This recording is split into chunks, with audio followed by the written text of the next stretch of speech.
The Vrelian High Council convened an emergency session.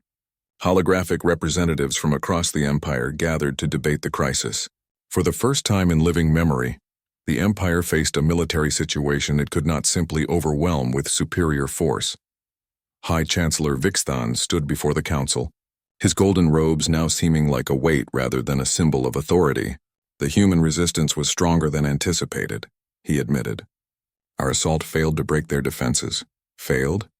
Council member Drax demanded. You had 300 warships against a primitive species. How could you fail? They are not primitive, Thalrix interjected. He had been called to testify before the full council. They are sophisticated in ways we never considered. Their technology is different, not inferior. General Corval slammed his fist on the table. Different or not, they must be crushed. I request permission to return with the full fleet. 1,000 ships. We will overwhelm them with sheer numbers. At what cost? Minister Selthra asked quietly. Even if we win, how many ships will we lose? How many Vrelian lives? And what will we gain? A system full of wreckage and resentment? We will gain respect, Corval insisted. If the Empire backs down from these humans, every minor species in the galaxy will think they can defy us. The debate raged for hours. Finally, a vote was called. The council split into 3 factions. One supported total war under Corval's command. One supported negotiation and peace under Selthra's guidance. And one simply wanted to withdraw and forget about Earth entirely. No single option gained a majority. The Empire was paralyzed by indecision. Meanwhile, on Earth, the human leadership faced their own difficult choices. The council chamber was crowded with representatives from every major city and colony. Admiral Yuna presented the military situation with characteristic bluntness. We held them off once. We cannot do it again. Our losses were severe. Another attack by their full fleet would destroy us. Then we must negotiate, Hyun said. We proved we are not helpless. That gives us leverage. Or we fortify and prepare, argued Defense Minister Tay, a military veteran. We showed them we can hurt them. If we make the cost high enough, they will eventually leave. Captain Day stood to speak. Both of you are right and both of you are wrong. We cannot win a war of attrition. But isolation is no longer possible. The galaxy knows we exist. If the Vrelians leave, others will come. We need to find a third path, Hana agreed. We should negotiate, but not from weakness. We need to offer them something they want while maintaining our independence. What could we possibly offer that they cannot take by force? Someone asked. Knowledge, Hana replied. 10,000 years of solving problems differently than the rest of the galaxy. Our efficiency, our closed system expertise, our precision. These things have value. The Human Council debated through the night. Finally, they reached consensus. Earth would propose a treaty. Not membership in the Empire, not submission, but a partnership of equals based on mutual benefit. The proposal was transmitted to the Vrelian fleet. It took 3 days for the Empire to respond. When they did, they agreed to talks. Not because they wanted to, but because they could not agree on any alternative. A neutral meeting place was constructed in the outer solar system. A simple space station built jointly by human and Vrelian workers. The symbolism was deliberate. Both sides contributing, both sides cooperating, neither side in control. Thalrix led the Vrelian delegation. He had advocated for peace so strongly that Vixthon stripped him of his military rank and made him a civilian diplomat. It was meant as a punishment, but Thalrix accepted it gladly. He was tired of war. Captain Day led the human delegation with Hana as chief technical advisor. They met in a conference room that had windows looking out at the stars on one side and Earth's sun on the other. Neutral ground in every sense. The negotiations were difficult. Trust was hard to build. But both sides had strong motivation. The Empire could not afford to appear weak by backing down, but also could not afford a long, costly war. Humanity needed to establish their place in the galaxy before other powers came looking. Slowly, over weeks of talks, a framework emerged. Earth would remain independent, recognized as a sovereign system. They would share their expertise in efficiency and closed system engineering with the Empire. In return, the Empire would provide limited access to faster-than-light technology and exotic materials. Limited access? Thalrix questioned. Why not full technology transfer? Day smiled. Because we learned from watching you for 50 years. Faster-than-light technology tends to make civilizations complacent. When you can always get more resources from the next star system, you stop caring about efficiency. We do not want to lose what makes us unique. You want to remain different, Thalrix realized. We want to remain ourselves, Hana corrected. We will adopt some faster-than-light capability, enough to explore and trade, but we will do it our way, carefully, maintaining our values. The treaty took shape. Earth would become a protected sovereign system. The Empire would guarantee their independence and defend them against external threats. In exchange, Earth would establish an academy where they would teach their engineering principles to students from across the Empire. Minister Selthra arrived to review the final terms. She read through the document carefully, then looked up with surprise. This is actually fair. Both sides gain real benefits. That was the goal, Day said. We do not want to be enemies. We just refuse to be subjects. The Treaty of Sol was signed on a date that would be remembered in both cultures. High Chancellor Vixthan did not attend. His pride would not allow it. But he authorized the treaty from afar, recognizing that politics sometimes required accepting partial victories. The immediate impact was profound. Human engineers began teaching at the academy. Vrelian students learned about efficiency and closed system design. The techniques spread through the Empire, making ships more fuel-efficient, stations more sustainable, colonies more self-sufficient. Meanwhile, humanity began building their first faster-than-light ship. The HSS Pioneer was unlike any vessel in the galaxy. It combined human precision engineering with Vrelian faster-than-light drives. Small by Empire standards, but perfectly balanced. Every system optimized, nothing wasted. Captain Day was chosen to command it. Hana served as Chief Science Officer, and Thalrix, who had resigned from the Empire entirely, joined as diplomatic liaison and advisor. He had seen enough of empires. He wanted to explore with people who valued wisdom over conquest. The Pioneer's maiden voyage was broadcast across both Earth and the Empire. The ship lifted from Earth's surface using conventional rockets, just as human ships had for thousands of years. But then in orbit, the faster-than-light drive activated. Space folded, and the ship vanished, traveling faster than light for the first time in human history. Yun watched from Earth's surface, tears in her eyes. She addressed the planet via broadcast, her voice carrying to billions. For 10,000 years, we lived in isolation. We survived when countless others perished. We adapted when adaptation seemed impossible. We preserved our humanity when it would have been easier to abandon it. Today we step back into the galaxy, not as subjects, not as conquered people, but as ourselves, free and strong. The broadcast ended with images of the Pioneer traveling through distant star systems, exploring, learning, meeting other civilizations on equal terms. Decades passed. The Treaty of Sol became a model for other relationships between the Empire and smaller civilizations. Not every species wanted independence like humanity, but those that did now had a precedent to point to. Human engineering principles spread throughout the galaxy. Ships became more efficient. Waste decreased. Sustainability increased. It turned out that the desperate survival techniques humanity developed in isolation had applications everywhere. The dead zone around Sol slowly changed. The radiation cleared, destroyed planets remained destroyed, but the space between them became safe again. Human ships helped clean and restore the region, using their expertise in working with limited resources. Earth remained unique. They never fully adopted faster-than-light technology for civilian use.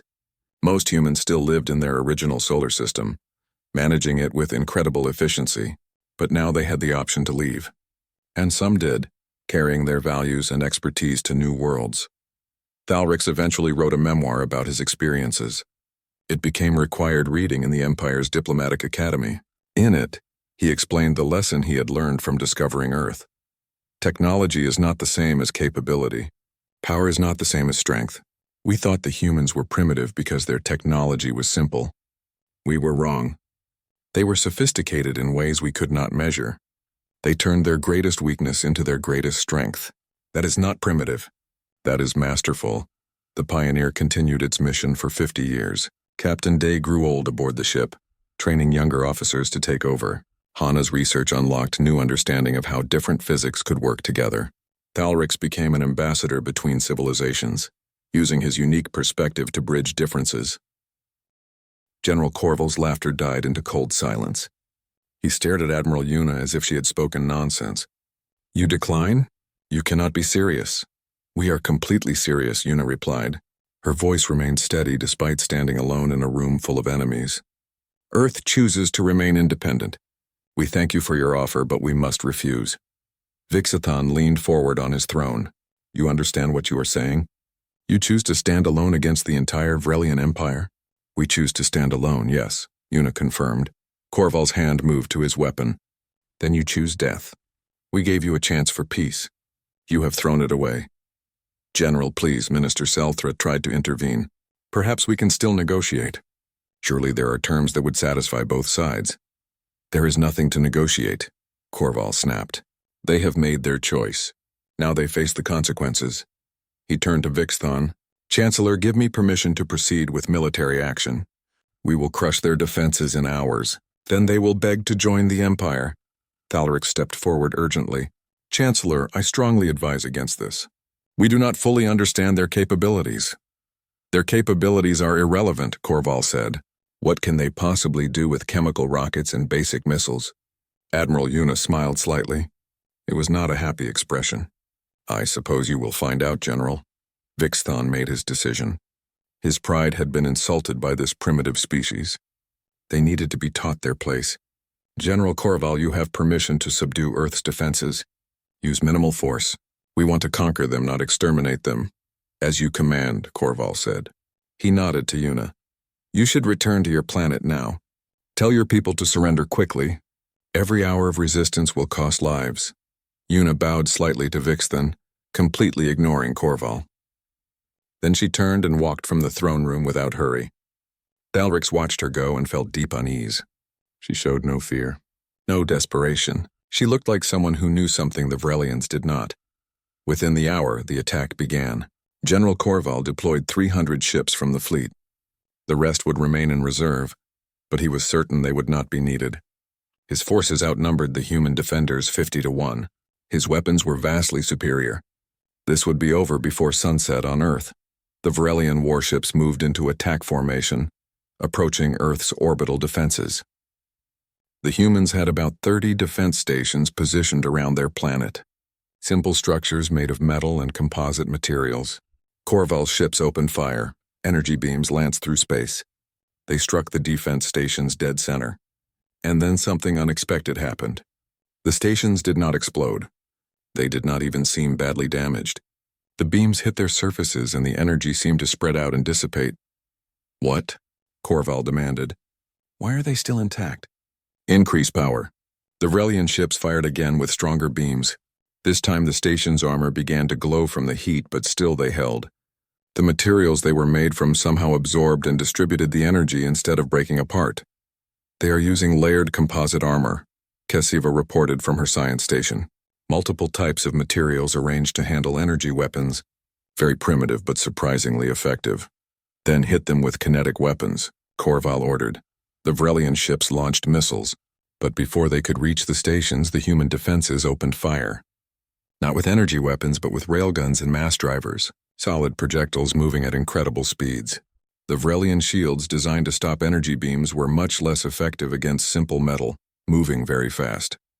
3 Vrelian ships took direct hits. Their shields slowed the projectiles but could not stop them completely. The impacts tore through armor plating. 2 ships suffered serious damage and pulled back.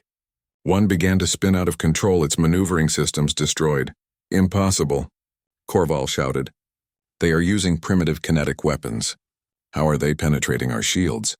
Our shields are optimized for energy defense, Kessiva explained quickly.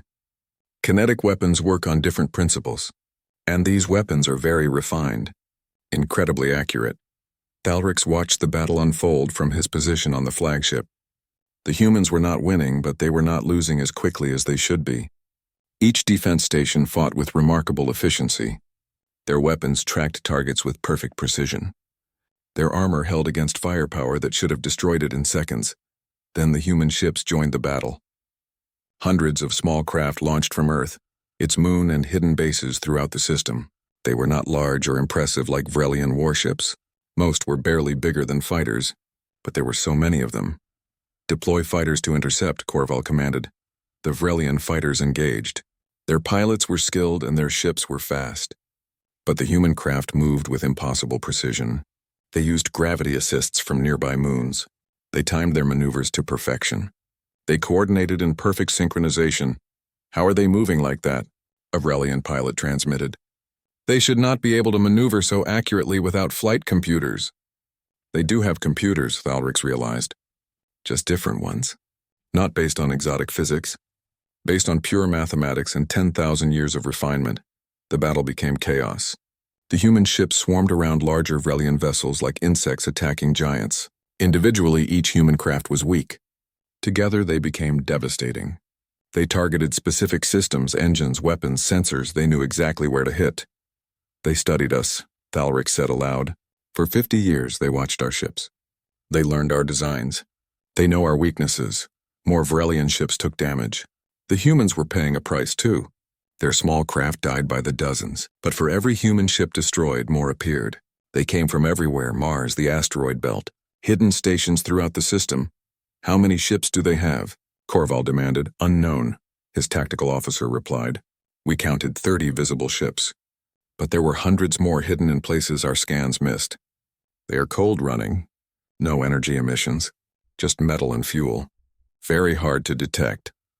Above Earth's moon, Captain Day led a squadron of 50 human fighters against a Vrelian cruiser. The cruiser was massive compared to the human ships. Its weapons could destroy any single human craft easily, but it could not target them all. Day's voice came over the human communication network, calm and professional. "Execute pattern Delta 7. Timing must be perfect." The human ships split into groups. They used the moon's gravity to slingshot themselves around its far side, accelerating to tremendous speeds without using much fuel. They emerged from behind the moon at different angles, all converging on the cruiser simultaneously from multiple directions. The Vrelian gunners tried to track them all. They destroyed 15 human ships, but 35 got through. They fired their railguns at point-blank range, aiming for the cruiser's engine section. Solid metal projectiles punched through shields and armor. The cruiser's main engines exploded. "Target disabled," Day reported, moving to next objective. Throughout the system, similar battles raged. The Vrelians had superior technology. The humans had superior knowledge of their own territory, and weapons refined to perfection. Neither side could gain a decisive advantage. Admiral Yuna commanded the overall human defense from a station on Mars. She watched the tactical displays showing dozens of separate battles. Human casualties were heavy, but the Vrelian fleet was taking unexpected losses too. "They are starting to adapt," her tactical officer warned. "They are adjusting their shields to better handle kinetic weapons." "Expected," Yuna replied. "Implement Phase 2. From the asteroid belt, a new wave of weapons activated. Not ships this time, but fixed installations built into the asteroids themselves. Massive railguns that use the asteroid's rotation to add momentum to their projectiles. They fired on Vrelian ships that had pushed deep into the system. The projectiles were simply chunks of metal. No guidance, no propulsion, just mass and velocity. But they had been carefully aimed, and the calculations were perfect. Several Vrelian ships took hits from projectiles moving at a significant fraction of light speed. Their shields and armor, already weakened by sustained combat, failed. The ships broke apart. General Korval watched his fleet take damage and felt something he had not experienced in decades: doubt. These humans were supposed to be primitive, helpless, easy to conquer. Instead, they fought with a combination of precise planning and desperate courage that was proving very difficult to overcome. "Pull back," he ordered finally. "Regroup at the outer system. We need to reassess." The Vrelian ships withdrew. The humans did not pursue. They had no way to chase ships that could jump to faster than light speeds. They simply held their positions and waited. The battle had lasted 6 hours. The Vrelians had lost 23 ships destroyed and 47 damaged. The humans had lost over 300 small craft and 8 defense stations. In terms of raw numbers, the Empire had inflicted more damage. But they had not broken Earth's defenses. Vixton stared at the casualty reports in disbelief. "How is this possible?" "We have overwhelming superiority." The meeting room was simple but comfortable. Thalrix sat across from Captain Day and Hana, with Kesva beside him taking notes. The humans had provided refreshments, though the Vrelians were uncertain about trying alien food. The atmosphere was polite but tense. Both sides were studying each other carefully. "You said you were expecting us," Thalrix began. "How is that possible? Your technology does not appear capable of long-range detection." Hana smiled and activated a holographic display between them. Images appeared showing the same spatial distortions that had hidden Earth's system. These barriers were not meant to be permanent. They were emergency measures. We have always known they would eventually fail. "Emergency measures against what?" Kesava asked. Captain Day leaned back in his chair. His eyes were serious now. "Against the war that destroyed half the galaxy 10,000 years ago. The war your people apparently forgot about." Thalrix felt a surge of offense. The Vrelian Empire has detailed historical records going back 15,000 years. There was no such war.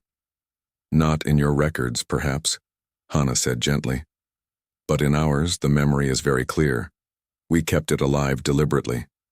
Every human child learns the story of the Great Withdrawal. It is the most important part of our history." She changed the hologram. Now it showed a map of the galaxy, but different from the current maps the Empire used. Hundreds of civilizations were marked across the stars. Thalrix recognized some of the locations, but most were now empty space or Vrelian territory.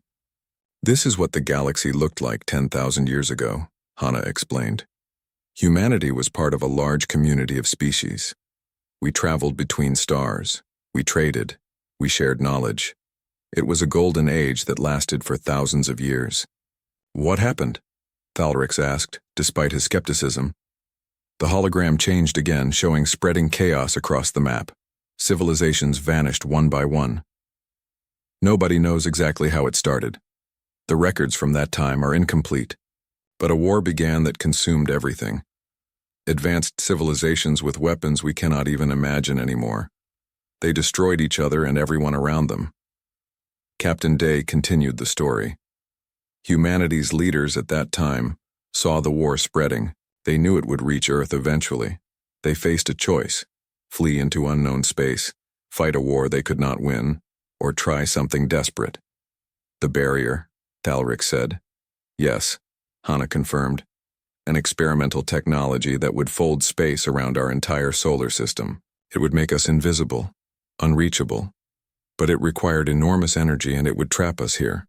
Forever, as far as anyone knew." The hologram now showed two people: a man in a military uniform and a woman in an engineer's outfit.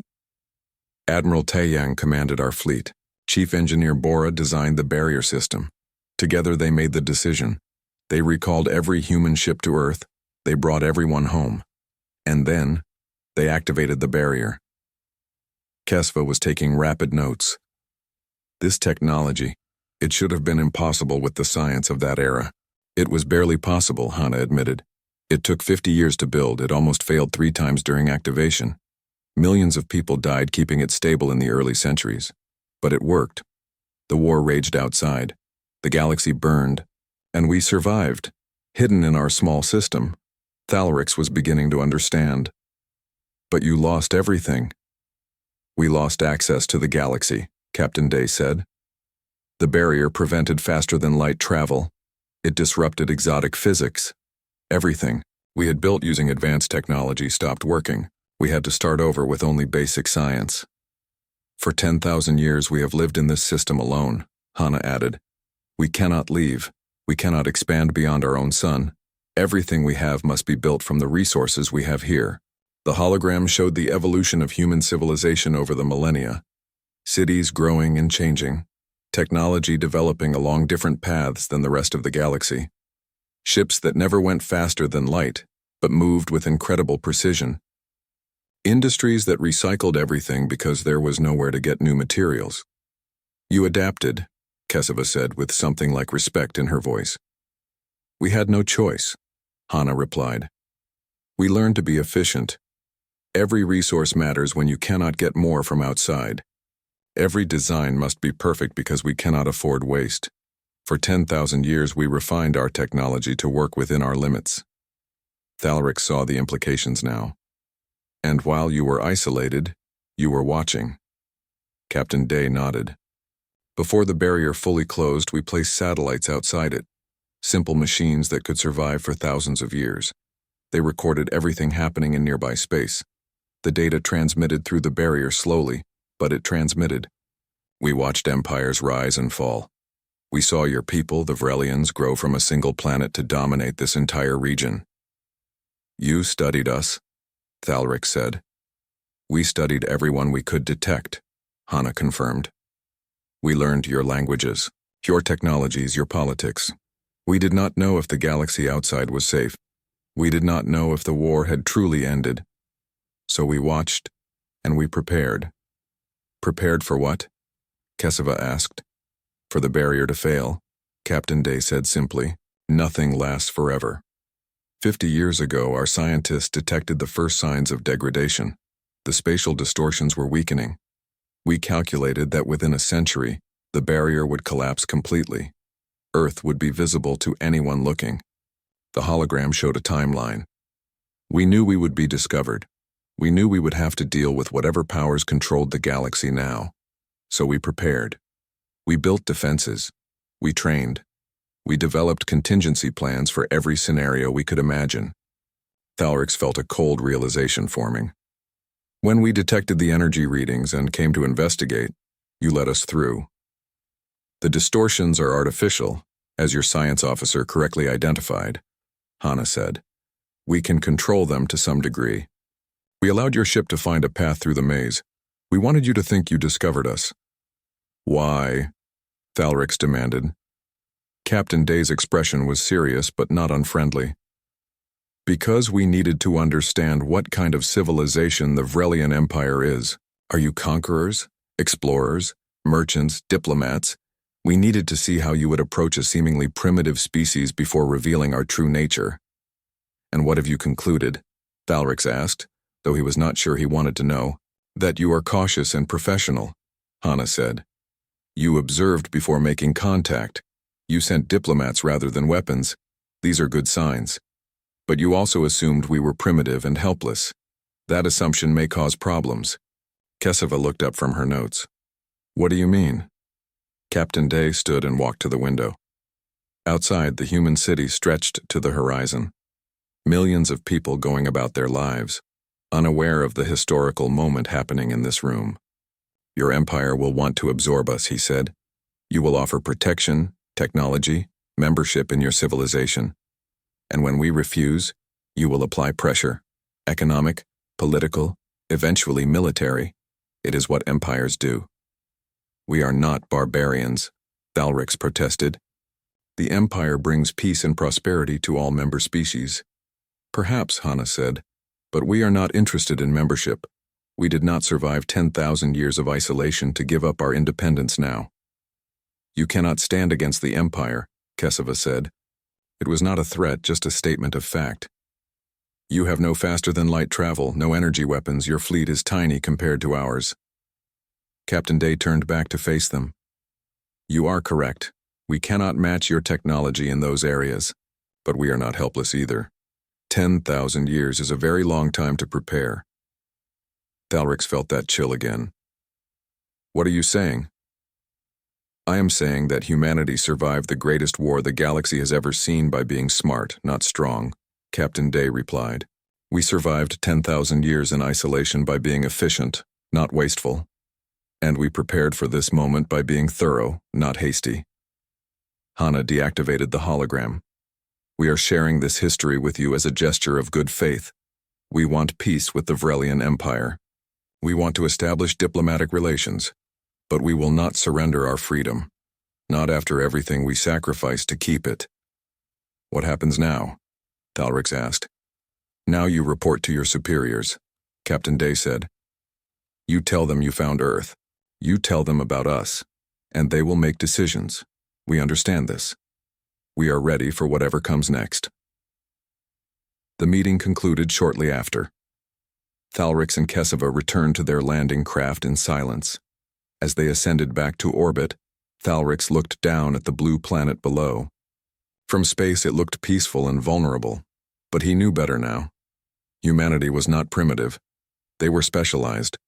They had turned their limitations into strengths over thousands of years, and they had been preparing for this moment longer than the Vrelian Empire had existed as a united power. As the Eternal Victory prepared to leave the system and report back to High Command, Thalrix wondered what would happen next. He hoped wisdom would prevail, but he knew empires, and he feared that his discovery might lead to war with an enemy nobody truly understood. The High Council chamber of the Vrelian Empire was vast and magnificent. Pillars of crystal rose to a ceiling that showed the stars in real time. Representatives from 100 worlds sat in curved rows, all facing the central platform where High Chancellor Vixthan stood. His golden robes caught the light as he addressed the assembly. "A lost civilization has been found," he announced. His voice echoed through the chamber. "The species called humans, thought extinct for 10,000 years, survive in a hidden system. Commander Thalrix has made first contact and returned with a full report." Excited murmurs filled the chamber. The discovery of any new species was significant. Finding one thought to be lost to history was extraordinary. Vixthan allowed the noise to build before raising his hand for silence. "The humans possess primitive technology. They have no faster-than-light capability, no advanced weapons. They survived in isolation through luck and a barrier that is now failing. This presents the Empire with a unique opportunity." General Korval, commander of the Empire's military forces, stood to speak. His scarred face showed years of battle. "We should establish a protectorate immediately. These humans are vulnerable. If we do not claim them, another power might." Minister Selthra, the Empire's chief diplomat, disagreed. Claiming them by force would be unwise. "Commander Thalrix reports that they were cooperative and intelligent. We should offer them membership in the Empire. Let them join willingly." "Does it matter?" asked Council Member Drax. "Willing or not, they will be absorbed. They have no choice." Thalrix, standing in the witness area, felt compelled to speak. "Honored Council, I must caution against underestimating these humans. They survived circumstances that destroyed countless other civilizations. They prepared for our arrival. They are not as helpless as they appear." Vixthan looked at him with mild amusement. "Commander, your caution is noted but unnecessary. I have reviewed your report thoroughly. Yes, the humans are clever. Yes, they adapted well to isolation. But cleverness and adaptation cannot stand against the might of the Empire. We have 1,000 ships to their few dozen. We have weapons that can crack planets. What can they possibly do against us?" The Council laughed. Even Thalrix had to admit the logic seemed sound when stated that way. What could Earth really do? Their ships were slow. Their weapons were basic. Numbers and technology both favored the Empire overwhelmingly. "I propose we send a diplomatic fleet," Vixthan continued. "Large enough to impress upon the humans the futility of resistance. Small enough to seem reasonable. We will offer them protection, technology, and membership in our great civilization. They will accept, and the Empire will grow stronger by absorbing their unique perspective on efficiency and survival." The Council voted. The measure passed unanimously. Within days, High Chancellor Vixthan himself would travel to Earth with a fleet of 200 warships. It would be the largest diplomatic mission in the Empire's history. Thalrix tried once more. "Chancellor, perhaps a smaller delegation would be wiser. The humans may see a large fleet as a threat. Then they will understand their position clearly," Vixthan replied. "Fear and respect often walk together, Commander. You discovered these humans. You may accompany the fleet as an advisor, but leave the diplomacy to those trained for it." 3 weeks later, the diplomatic fleet arrived at Earth's system. 200 warships emerged from faster-than-light travel at the edge of the solar system. They arranged themselves in perfect formation, a demonstration of military precision and overwhelming force. General Korval commanded the military elements from his flagship. Minister Selthra prepared the diplomatic offers, and Vixthan rehearsed the speech he would give to humanity's leaders, offering them a place in the Empire's grand design. "Impressive," Selthra said as they watched Earth grow larger on the view screens. "A beautiful world. It will be a valuable addition to the Empire." They approached Earth slowly, giving the humans time to see and comprehend the fleet's size. The message was clear without words. The Empire could destroy them utterly, but chose not to. Generosity and strength combined. When they reached Earth's orbit, Vixthan ordered a demonstration. "General Korval, select an uninhabited target in this system. Something substantial." "The gas giant's moon," Korval suggested. "Large enough to be impressive, far enough from Earth to be safe." Excellent. Destroy it. One of the fleet's dreadnoughts moved into position, its main weapon charged, drawing power from the ship's massive reactors. The weapon fired. A beam of pure energy crossed the void and struck Jupiter's moon. For a moment nothing seemed to happen. Then the entire moon cracked apart, breaking into thousands of pieces that scattered into space. The human ships in orbit did not react. They maintained their positions, silent and still. Thalrix found that silence disturbing. He had expected panic or at least visible alarm. Instead, the humans simply watched and waited. Send the message, Vixthon ordered. Invite their leaders to discuss terms. The invitation was transmitted on all frequencies. Within an hour, the response came. A delegation from Earth would meet with the Chancellor aboard his flagship. They requested 3 days to prepare. 3 days? Corval laughed. They want time to debate the inevitable. Let them have it. It changes nothing. The human delegation arrived exactly on schedule. Captain Day led the group along with Hana, a military officer named Admiral Yuna, and a civilian leader called Hyun. They came aboard the flagship escorted by Vrelian guards, walking through corridors designed to intimidate with their size and grandeur. Vixthon received them in a throne room, meant to display the Empire's wealth and power. Gold and crystal covered every surface. Holographic displays showed the Empire's vast territory, its thousands of member worlds, its incomparable military might. Welcome, Vixthon said from his elevated throne. I am High Chancellor Vixthon, Supreme Leader of the Vrelian Empire. You have been isolated for a very long time. Let me show you what you have missed. For 2 hours he presented the Empire's achievements. Faster-than-light travel that crossed the galaxy in days. Energy weapons that could sterilize planets. Medical technology that extended life for centuries. Economic systems that brought prosperity to trillions of beings. All of this can be yours, Vixthon concluded. Join the Empire. Accept our protection and guidance. In return, you will have access to technology beyond your current imagination. Your people will live longer, travel farther, achieve more than you dreamed possible. Captain Day listened politely throughout. When Vixthon finally finished, the human spoke calmly. And if we refuse this generous offer? The throne room fell silent. The question was so unexpected that nobody had prepared an answer. Finally, General Corval stepped forward. Refusal would be unwise, he said. His hand rested on his weapon. You saw what happened to that moon. That is a fraction of our power. You cannot stand against us. So our choice is submission or destruction, Admiral Yuna said. Her voice was cold but controlled. Your choice is partnership or isolation, Minister Selthra interjected quickly, trying to soften Corval's threat. But isolation is no longer possible. The galaxy knows you exist now. If the Empire does not protect you, others will come. Not all of them will be as generous as we are. Hyun, the civilian leader, spoke for the first time. We appreciate your honesty. We request 30 days to discuss this among our people and prepare our response. 30 days? Vixthon was surprised. This is not a complex decision. Accept our offer now.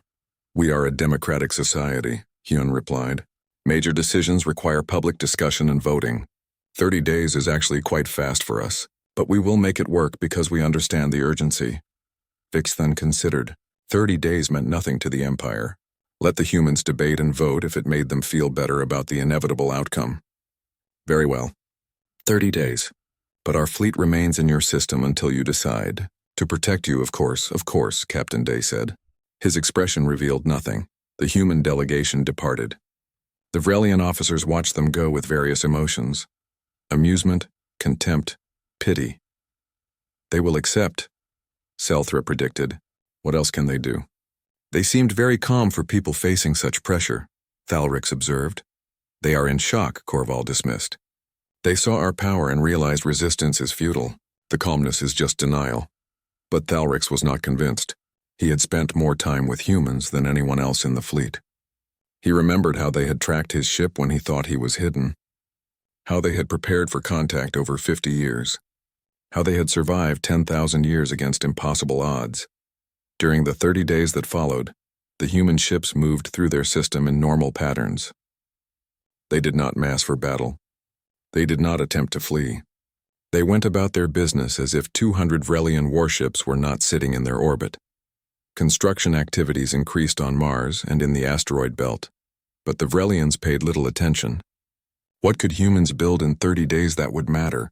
Their technology was generations behind the empires. Let them build whatever made them feel safer. Thalrix tried to warn Vixthon several times. Something felt wrong.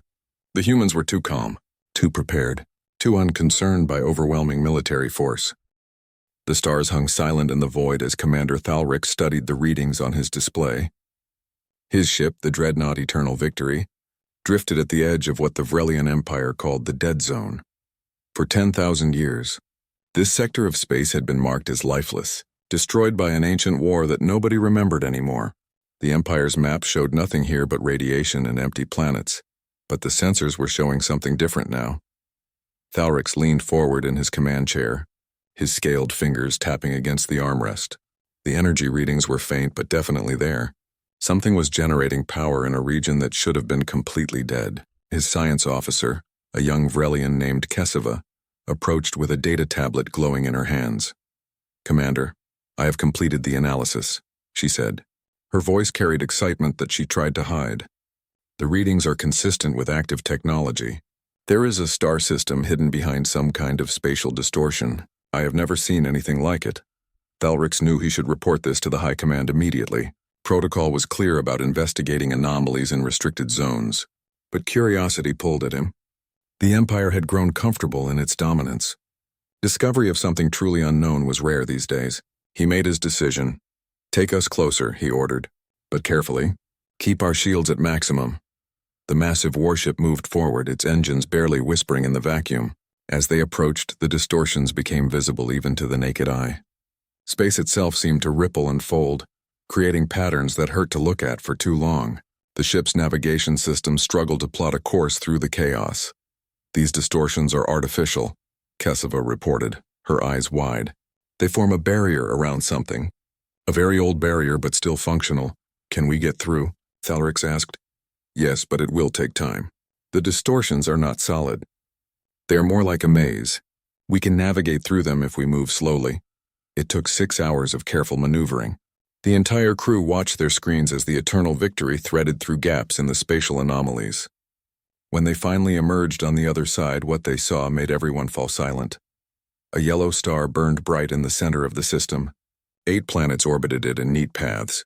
The third planet from the sun glowed blue and green, wrapped in white clouds. It was clearly alive with oceans and continents. Dozens of artificial satellites circled it. Small ships moved between the planet and its single moon. "Impossible," Thalrix whispered. "Scan everything. I want full analysis immediately." The sensors went to work. Data flooded the screens. The planet was indeed inhabited, with cities visible on the surface. The technology level appeared primitive by Empire standards. The ships moving through space used simple chemical rockets and basic fusion drives. There were no signs of faster-than-light capability. No energy weapons, no exotic physics at work. Keseva pulled up the old records from the Empire's historical database. Her hands shook slightly as she read. "Commander, the ancient charts list this planet. It has a designation, Earth. The species that lived here were called humans. The records say they went extinct during the Great Silence over 10,000 years ago." "Apparently they did not," Thalrix said. He stared at the blue planet on the screen. "They survived. Hidden behind that barrier all this time. What do we do?" Keseva asked. Thalrix considered the options. This was the kind of discovery that changed careers. Finding a lost civilization, especially one thought to be extinct, would bring glory and promotion. But it also brought responsibility. First contact required careful handling. "We observe for now," he decided. "Launch stealth probes. I want to know everything about them before we make contact." For 3 days, the Eternal Victory watched from the outer system. The probes sent back constant streams of information. The humans numbered in the billions, spread across their planet and small colonies on their moon, and a nearby red planet they called Mars. Their technology was indeed primitive, but it was clean and efficient. They seemed to have mastered living within their limited solar system very well. On the 4th day, Thalrix decided it was time. He ordered a scout team to prepare for descent. 6 Vrelian soldiers equipped with translation devices and diplomatic protocols loaded into a small landing craft.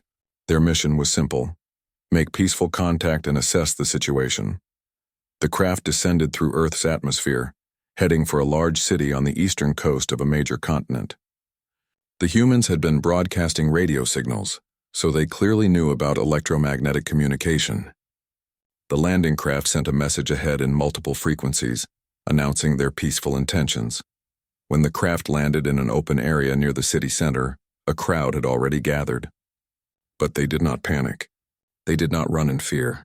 Instead, they waited calmly behind barriers set up by what appeared to be their security forces. The discipline surprised Thalrix, who watched through the craft's cameras from orbit. A group of humans approached the landed craft. They wore simple uniforms marked with symbols that might have been ranks or positions. The leader was a tall human with dark hair, his face calm and professional. He stopped a respectful distance from the craft and waited.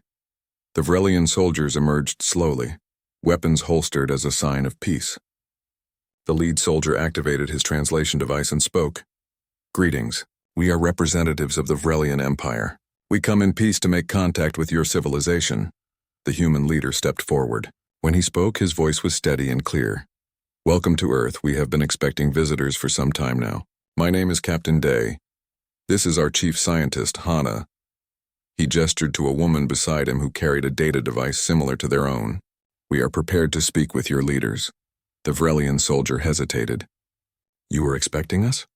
Captain Day smiled slightly. "Commander Thalrix and his ship the Eternal Victory have been in our system for 4 days. We detected you the moment you crossed the barrier. We have been watching your probes watch us. It seemed polite to let you observe first before we reached out." Up on the ship, Thalrix felt a chill run through him. They had known. The entire time, these supposedly primitive humans had been tracking his every move. How? Their technology should not have been capable of detecting his stealth systems. Kesava turned to him, her expression worried. "Commander, if they could see us, what else can they do?" It was a good question. Thalrix had no answer. He had assumed they were discovering a lost primitive civilization. Now he wondered if perhaps the humans had simply been waiting. And if they had been waiting, what had they been preparing for?